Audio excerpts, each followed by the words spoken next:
Hey, what's up with it once again, ladies and gentlemen, bros, women, fanboys, and fangirls, as always. Takas, Nikki, Komodis, everyone else in between. Nintendo Sony Free 2011 here, aka MannyTendoWolverine. You guys have wrestling church and not just Georgia channel. Follow me on Twitter, Instagram, BShoot, Brighteon, Odyssey, Rumble, Parlor, Telegraph, any other social media platforms that you guys can think of, obviously. And today, actually, one of them was a day ago, and the other one was like a week and a half ago, which I didn't even know about until 2 days ago. So, got to credit is due on I think it was Pirates and Princesses that talked about it, aka Clown for TV. But anyways, this one actually was interestingly enough. I heard about this. I even talked about this way back in February, March, April, and then again in May. In my last update, they said if any of the original Sony PS2, PS3, PS4 stores were going to completely permanently shut down. And unfortunately, the only one that was getting the chopping block still was the PSP game store. Sadly, was getting to get shut down, but the PSP Vitas and the PlayStation Vitas and the original PSP games, they're still going to be available to get. But you just got to download them through emulator now, and that's it.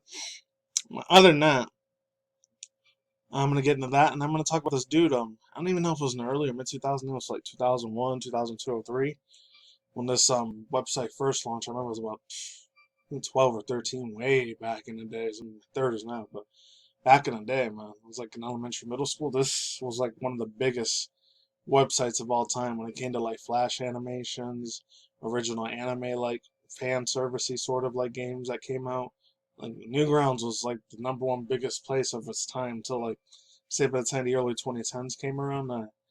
Pretty much got completely dethroned by places like YouTube, Facebook, and then afterwards maybe like Instagram, etc., etc. But one of the CEO founders actually got an actual award for 21st Annual Awards.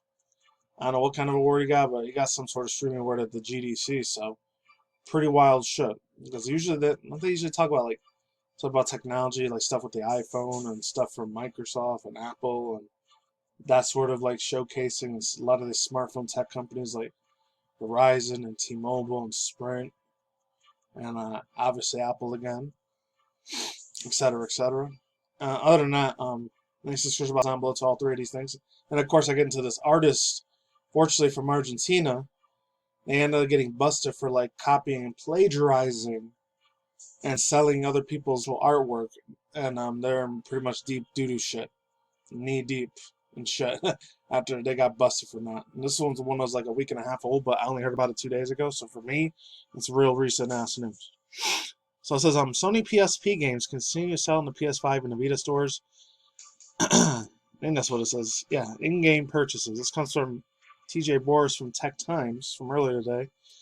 Sony PSP games, let's begin. Sony PSP games are here to stay, as a company confirmed that the PS3 Vita stores continue to sell its titles. The photo comes from Andreas Rentz, so there's that. We got a credit to TJ Boris. I'm not going to read the whole thing. I'm going to leave the last paragraph for you guys to read. So it says, Lepegs, hopefully I'm saying this right, Leipzig, Germany. Hopefully I'm saying that right. I'm probably butchering it because I don't speak German and Russian. So it says, a visitor plays with the Sony PSP PlayStation Portable at the Computer Gaming Convention August 18th of 2005 in Germany. This is a while ago. This had literally happened half a day ago. This wasn't way back in 2005 when this article was made. There's no way. The convention is that Germany's largest fair for the interactive entertainment hardware and educational software. However, the quote commerce functionality unquote of the PSP games such as the in-game purchases is bidding farewell on July 12th. Literally, I think the week after next week. Holy shit. Not that long from now.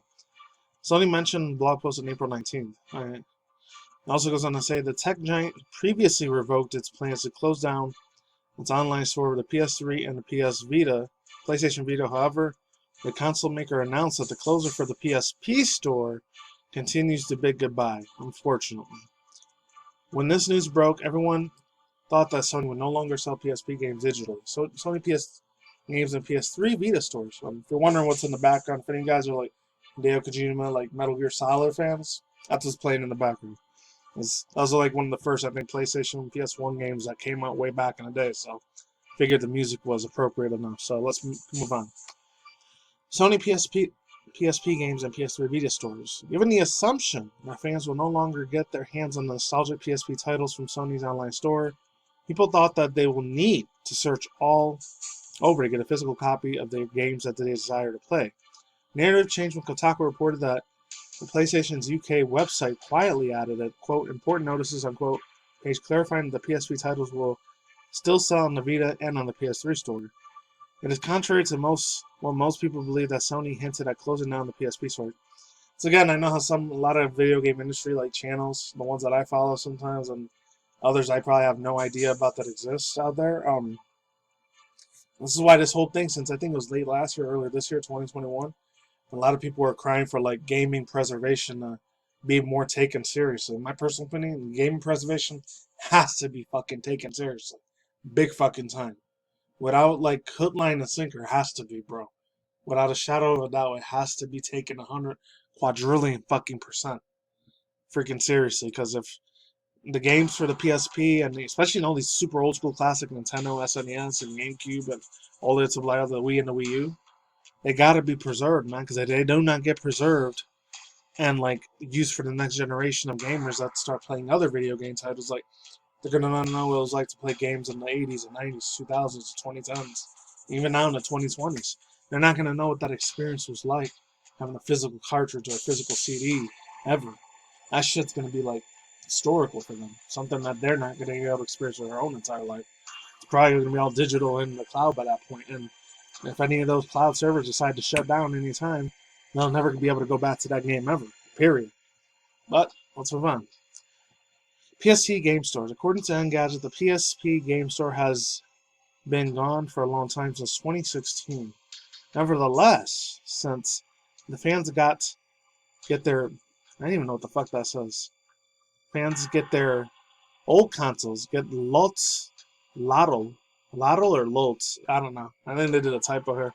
Their old consoles from their titles in the PS Vita, PS3 stores, and that could continue to be the case as long as Sony decides to. PSP game stores and their purchases, of course. Sony is actually removing some of the commerce features from the PSP games. That's what the company is actually meant when fans think about their latter. To be precise, the PSP titles will lose their in-game purchases features also if the users are searching games using that said console, they will be left disappointed that the function will also be deactivated, fortunately. And I'm just going to read there. San Francisco, March 23rd. This is a while ago. Wow, I didn't even know this.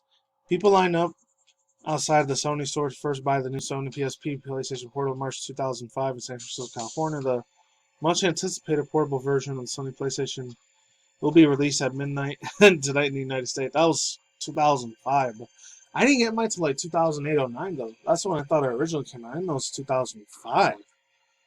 Wow, okay.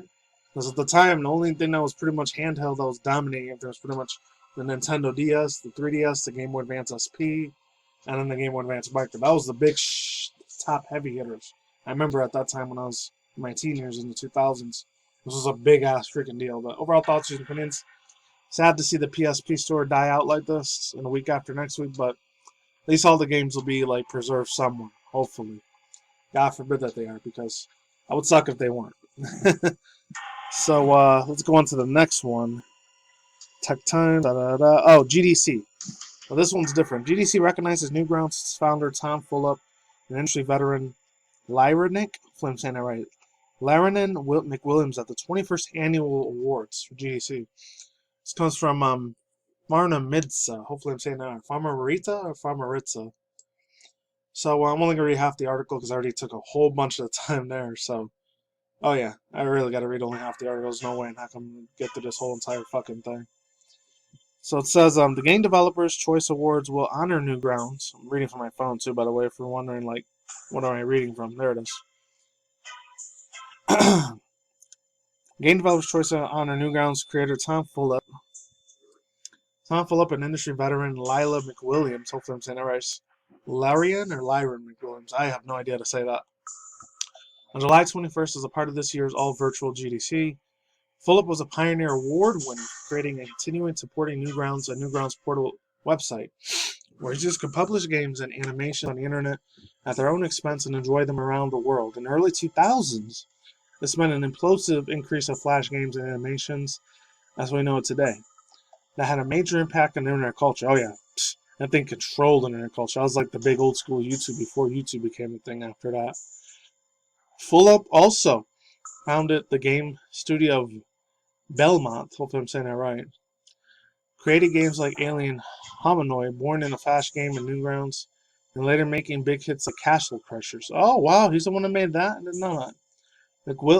McWilliams has been awarded a Lifetime Achievement Award in nearly 30 years of their career in the video gaming industry. At this award, he then was a creative director of Sony Online Entertainment for MMORPGs, Free Realms, and a lead designer for former Full Spectrum Warriors. She currently works at Microsoft as principal creative director, designing director for customer service success engineering. Holy shit. So she really moved up after that.